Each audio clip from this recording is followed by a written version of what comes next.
Vote 2022 and the race to replace the late Elsie Hastings in District 20. The voters have spoken. Democrat Sheila McCormick winning the special election. The healthcare executive cruising to a victory as expected over her Republican opponent, Jason Mariner. Local 10's Roy Ramos live down in Fort Lauderdale with reaction for us tonight. Roy. Sheriff McCormick excited to be the first Haitian American Democrat to serve in Congress. Congressional District 20 is predominantly made up of Democrats, so she was the favorite here in this race. Meanwhile, it is her Republican opponent who says he wasn't given a fair shot. I am so excited and humbled to be elected as the next Congresswoman for District 20. Sheila McCormick winning Florida's 20th congressional district with nearly 80% of the vote and more than 41,000 ballots cast in her favor. In Tuesday's general election, she defeated 4 other candidates, including her Republican opponent, Jason Mariner. As your next Congresswoman, I promise, I vow to make sure that everyone has an opportunity to live in this great country. Sheriff McCormick and supporters gathered at Smitty's Wings in the historic Sistrunk community in Fort Lauderdale for her watch party. It's there she spoke about ensuring equal opportunities for residents in the congressional district that stretches across Broward and Palm Beach counties. I commit myself and promise to fight to ensure that everyone can live in this society and move ourselves forward. 10 miles north at Galuppi's in Pompano Beach, Mariner, whose platform was pushing for school choice and public safety, speaking to supporters after coming up short with only 20% of the vote. This is not a concession speech. People are supposed to have a fair shake at choosing who governs them, and they didn't get that. Sheriff McCormick will now be the first Haitian American Democrat in Congress who will fill the seat of late Representative Elsie Hastings, who died in April after a battle with cancer, which triggered the special election. There's no way I can ever fill his shoes, but I promise you that our district and our voice is heard. So what will happen now? Well, the state of Florida will have to certify the vote. She will then be sworn in on January 13th, this Thursday. For now, here in Fort Lauderdale, Roy Ramos, Local 10 News. Okay, let's move on now to the old District 22. And that was the seat that was held by Devin Nunes that he gave up and decided to leave Congress in December, left in January. That's between Connie Conway and Lauren Hubbard. They had their first primary in April, and now we have the runoff between these two. The district right here that stretches from the South Valley up into Fresno, into Clovis and that area. Conway is the projected winner this evening with 58.9% of the vote at this time. Lauren Hubbard with 41.1%. Conway, of course, a very familiar name in the South Valley and throughout this district, where she served as a Tulare County supervisor and, of course, as a member of the State Assembly. Action News reporter Eliza Navarro joins us now live from Tulare with the latest on this special election for California's Congressional District 22. Hi, Eliza. Warren, things are a little bit quieter here at the Tulare Golf Course, where we are continuing to keep a close eye on those results, and so is everyone here. Again, we are waiting to see who will fill the vacant seat for California's 22nd congressional district. Now, this is a special race since the winning candidate is replacing Devin Nunes, who stepped down from his role after accepting a job with former President Donald Trump. Now, Republican Connie Conway was joined by family and friends here at the Tulare Golf Course this evening, where they kept track of those counted ballots, and running against her, Democrat Lauren Hubbard was in Fresno for his watch party. Now, we did catch up with both candidates about how they're feeling, and Conway says she's feeling extremely grateful and supported by her community and has remained optimistic. Now, Hubbard says he took the opportunity to run and also appreciates everyone's support. People urged me to do it. I think it's a culmination for me of skills. You know, I've been blessed. The people of this community and the whole valley really have supported my career. If you want to see change in the world, you need to be the change. And so, you know, taking that inspiration, I decided to take this step in faith and live out that, be the change. The counties involved in this district are Tulare and Fresno. Now, Conway maintained the lead with voter turnout in both counties. Live in Tulare, Eliza Navarro, ABC 30 Action News. And Steve, last night, Texas Republican Mayra Flores was able to flip a House seat in a special election. The Houston Chronicle reporting she'll be the first Mexican-born congresswoman. Significant. This is extremely significant. Here's the results here. Again, we're talking about South Texas going down to the Rio Grande Valley. Now, this is a congressional district it's a special election. The lines for this district are all going to change at the end of the year. So what she was elected to was a term that will only run for a few months. She's going to run in a different district this November. But this speaks to a story we've been talking about since the 2020 election, specifically along the border, the Rio Grande Valley, South Texas. We have seen county after county, whether it's in this district or some of the districts to the west of it, where voters have moved 10, 20, 30, 40 points away from the Democrats and toward the Republicans. This district that Mayra Flores won last night, Barack Obama got more than 60% of the vote here when he last ran in 2012. Hillary Clinton won this district by 22 points. It's shifted that dramatically. Joe Biden carried it by 4 in 2020, and now in a special election, a Republican candidate has won it outright. We've seen shifts like this throughout South Texas. This, by the way, is the second most heavily Hispanic congressional district in the United States. We've talked about the potential shift among Hispanic voters. We certainly saw it in 2020. The question has been, would we see it in 2022? I think this result we got from Texas 34 last night definitely underscores the Hispanic vote could be up for grabs this fall in ways we haven't seen in a long time. It's like an 85+% Latino district, right, Steve? Yeah, I think it's the second highest in the country. Yeah. Steve Kornacki, thank you so very much. Appreciate it. Update and commitment 2022, Nebraska's first congressional district. The special election will belong to Republican Mike Flood. Since the top of our newscast, Flood has built on his lead over Democrat Patty Pansing-Brooks. It is Flood now by around 4,400 votes, and the Associated Press has declared him the winner. Both Flood and Pansing-Brooks will face off again in November's general election. Now to District 1, where voters will decide who will serve the remainder of Republican Jim Hagedorn's term. He died in February. The AP just called the race within the last hour. Republican Brad Finstad is the winner over Democrat Jeff Ettinger. So Finstad will only serve for 5 months unless he wins again this November. And it looks like both will get another shot come November. Finstad easily won the Republican primary. Ettinger will again be the Democratic candidate after winning that primary. Some really shocking news on this Wednesday night. Just this hour, finally getting the results from Alaska's special election to replace the late Republican Congressman Don Young. Don Young represented Alaska in the at-large seat for 50 years, since 1972. He's been a Republican the whole time. The last time the state was represented by a Democrat, I misspoke, was back in 1972. And NBC is projecting that the Democrat in that race, a woman named Mary Peltola, has won that election. Just shocking. You see who she won it over. Sarah Palin, of course, the erstwhile governor, who was then a VP candidate in 2008 and then resigned the governorship and then had a reality show and then kind of, I don't know what happened to her, but wanted to get back in the game. So she runs in Alaska, which is a very red state. Its at-large congressional district has existed for 63 years. And like I said, for 50 years, the seat was held by Young. In fact, the guy before Young, a guy named Nick Begich, it's his grandson who ran against Sarah Palin as a Republican. The two didn't like each other very much. And, well, this is the result. The election to serve out the remaining few months of Young's term was back on August 16th, more than 2 weeks ago. Democrat Mary Peltola faced off against the former Alaska governor. She was, of course, endorsed by Donald Trump.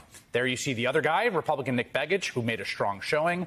There was something of a bitter feud between the two Republicans in the race. In fact, do you know this? Palin's former in-laws even threw Begich a pre-election night party instead of supporting their ex-daughter-in-law. And because Alaska just started using ranked choice voting, when voters rank their preferred candidates in order, if their top choice does not meet a certain threshold, their vote instead goes to their second-ranked candidate, and so on. You would expect a lot of Begich voters to put Palin number 2, but not enough did. Because there was some bad blood, because they didn't like Sarah Palin. And so because enough Republicans don't like Sarah Palin, Mary Peltola. Huge upset win for the Democratic Party.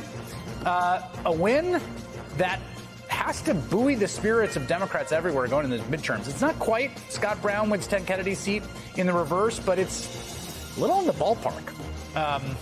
We'll see. This comes on the heels of the Democratic victory in New York's 19th last week. Democratic flipped a seat that had been Republican controlled for almost 50 years tonight in a red state special election. Another sign the party's headwinds are changing heading into November's elections. Also, Peltola will become the first Alaska native to serve in Congress. She'll have to run again in November against the same candidates to hold on the seat, but one of many fascinating races unfolding throughout the country. Well, it was a big night for Democrats in New York and in Florida. That's right. The party racked up several key wins in the final set of primaries before the November midterm elections. In New York, Democrat Pat Ryan defeated Republican Mark Molinaro in the special election for the state's 19th district. Ryan gained traction campaigning on the issue of abortion rights. His win in Tuesday's primary could provide a roadmap for success for other Democrats ahead of November. And in Florida, Congressman Charlie Crist won the Democratic nomination for governor. He's going to be taking on the Republican governor, Ron DeSantis, this fall. To get deeper into depth on all the CBS News congressional correspondent, Scott MacFarlane joins us here on the set. Scott, always great to have you. So let's go ahead and start in upstate New York. We were talking about the state's 19th district. Pat Ryan, as you had told us, really centered his campaign on abortion rights. That proved to be a successful strategy, propelling him to victory. What was it about this race that captured so much attention? It's the first real competitive Republican versus Democratic race since the Roe versus Wade ruling from the Supreme Court overturning Roe versus Wade and abortion rights nationwide. So it was a test case. It's also the last test case before the midterm election, Right. 76 days from now. So to say it had outsized interest and outside interest is an understatement. They thought this was a canary in the coal mine. And Democrats are quite convinced today they exceeded expectations. There wasn't any poll in this special election that showed the Democrat winning. And here he is today, projected to win by about 2 points. Pat Ryan will take the final few months of this vacant seat. It was a special election that otherwise should have been particularly low profile, but because of its timing, because of its competitive nature, it has all this interest. It could trigger an infusion of money and energy into these Democratic campaigns in the home stretch. It's such an important point because a lot of the elections that we're talking about right now, it's Republican versus Republican, Democrat versus Democrat. And this one is actually Republican versus Democrat, what we're going to see ultimately. In a bellwether area, this 19th district of New York, which spans an awful lot of real estate from the Hudson Valley all the way through Cooperstown and Ithaca in central New York, has been fluid. It's gone red, it's gone blue, it's, I guess, to a degree, purple in nature. So it's a Rorschach test. It's an indicator of what's going to happen down the line.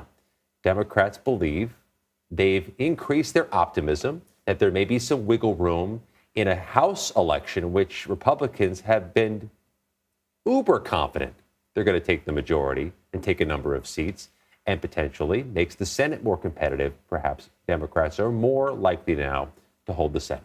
So just very quickly, you touched on this canary in the coal mine kind of aspect to this contest. What is the larger message now that this sends, for Democrats especially, who are hoping but not quite sure that this issue of abortion rights would actually energize their base? Well, here's what we know for certain. We know in this particular race, the Democrat, the winner, Pat Ryan, made abortion rights, women's reproductive health, his primary issue. It was infused inside his campaign ads. It was part of his message as he went door to door. His Republican opponent acknowledges the Democrat made that his primary campaign issue. We knew abortion rights was going to be a pivotal issue in November. But is it the pivotal issue in November now? Anybody going to follow this guide? Anybody going to follow this playbook? There are not a ton of competitive House races nationwide, but there are some. And perhaps those candidates feel it's time to make abortion rights a more primary issue. Well, let's talk about Florida in the time that we have left, because Charlie Crist will square against Governor Ron DeSantis. This is a big election. It's going to have national repercussions. What do you think? You have a former Republican governor, Charlie Crist, now a Democrat, running against a Republican governor. It's going to be a blockbuster because both of them have huge name ID in Florida. Doesn't mean it's going to be competitive. Just means it's going to be a blockbuster. It's going to be notorious. It's going to get a lot of noise and a lot of attention in Florida. Florida doesn't seem to be the purple state it famously was at the start of the century. But Charlie Crist, Democrats believe, Democrat strategists believe, and the Democratic voters believe last night would be the most competitive candidate to put up against Ron DeSantis. Democrats would like to at least slow the DeSantis path towards a possible 2024 run, if not stop it, through Charlie Crist. Very interesting. The changing demographics of Florida and also the Republican Party in that way. Absolutely. Yeah. All right, Scott, thank you. Scott, thank you. Zelensky won the special election to fill Tom Reed's vacancy. But he isn't running in November, and that means he'll only be in Congress for a matter of months. Joe joining us now live to talk more about last night's victory and what he plans to accomplish in the next couple of months there on Capitol Hill. First of all, Joe, congrats on the win last night. Yeah, thank you very much. It was a little bit of a late night, but it was a big win, and it's a real honor to be chosen by the people. Similar to the outcome in the Langworthy-Palladino race, Max Della Pia had an early lead, a big lead in some counties of that former New York 23rd district, particularly out towards the east in places like Tompkins County. You came back late surge. Was there another sort of southern tier strategy for you last night going into this campaign? Yeah, traditionally that's what happens in this district. Tompkins County, which is by far the most liberal county in upstate New York, reports first for whatever reason. And we knew that was going to happen. That's the only county of the 11 counties in this district that I lost last night. So when that reported first, we knew that places like Steuben County, where I'm from, Allegheny County, Cattaraugus County, Chautauqua County, we knew we were going to do very well there, and we just had to wait for those results to come in. Although you'd rather be ahead at all points in the election, but we knew we were in a good position. Now, going off of that, I think a lot of people were surprised that Max Della Pia did as well as he did. I'm curious what you think. Yeah, one thing to bear in mind is in Tompkins County, which of course is the Democratic stronghold of the district, there was no Republican primary. There was a Democrat primary for Congress, for the new 19th district. There was a Democrat primary for state Senate. So the only thing driving Republicans out to vote in Tompkins and Tioga County, which I did win, which is the county where my opponent lived, was this special election. So those areas were in a little bit of a different dynamic than what was happening in the 6 counties where Carl and Nick were running, and the 3 counties where Tenney and Frotto were running. And of course, you and Max Della Pia were running on the old outline of New York 23, which, as you mentioned, includes Tioga and Tompkins counties. The newly redrawn 23rd district eliminates those. It has 7 of the original 11 counties without those Democrat strongholds, as you describe them in Tompkins County. And yet you're still not running for the election for the full term in November. Tell me about that decision for you to only fill this unexpired term. Well, certainly I thought about running for the full term, and I reached the conclusion that I was somebody that everyone could rally around. On the Republican side for the special election. My nomination was unanimous. It was able to keep this race out of the primary dynamic that we were dealing with. And the 2 districts are very different. There are 5 counties that I ran in last night that are not going to be in the new district. 42% of the new district is in Erie County. None of Erie County is in the old district. So they have the same label and they do overlap in 6 counties, but they're very different dynamics. So we needed somebody that could focus 100% on the special election and doing the job of finishing this term. I was a good fit for that. And the people chose Nick Langworthy last night to be the nominee. And I'll campaign hard for him to win in November. And hopefully on January 3rd, around noon, he'll be sworn in and I'll hand him the keys to the car, so to speak. And so you just said, you're going to put 100% of your focus on this, this seat for the next couple of months. What will that look like? Well, the first thing we have to do is we have to get constituent service back up and running in this district. That was shut down last night. That's the way the law works. So as soon as I'm sworn in, we can rehire the staff, bring them back, and put them back on the payroll, acting to serve the people as a constituent service office. Then 3 of the 4 months that I'll be serving, the House is expected to be in session. There's going to be a lot of votes. And I think especially in the 2 months that are after the November election, that lame duck session, there's going to be a lot of votes in a very closely divided House. So we're going to focus on the legislative side of things. We're going to focus on the constituent service side of things. And this is an area that's been left behind economically. So anything I can do to set the table for economic development and job creation, we're going to do that as well. Joe Simpolinski, the new congressman for New York's 23rd district, but only for the next couple of months. We wish you luck there on Capitol Hill, and thanks again for joining us this afternoon. Thanks for covering the race. Thank you very much. Rudy Yakum is the projected winner. Now, this is the seat previously held by the late Congresswoman Jackie Walorski. Rudy Yakum has about 75% of the vote. We're seeing about 65% there. I want to get to WSBT 22's Erica Finke live at the Republican Watch Party. So, Erica, what did he tell his supporters tonight? Well, when he got out on that stage, there was a lot of excitement, and he told all the voters, and even the ones that didn't vote for him, that he will be representing them in Washington.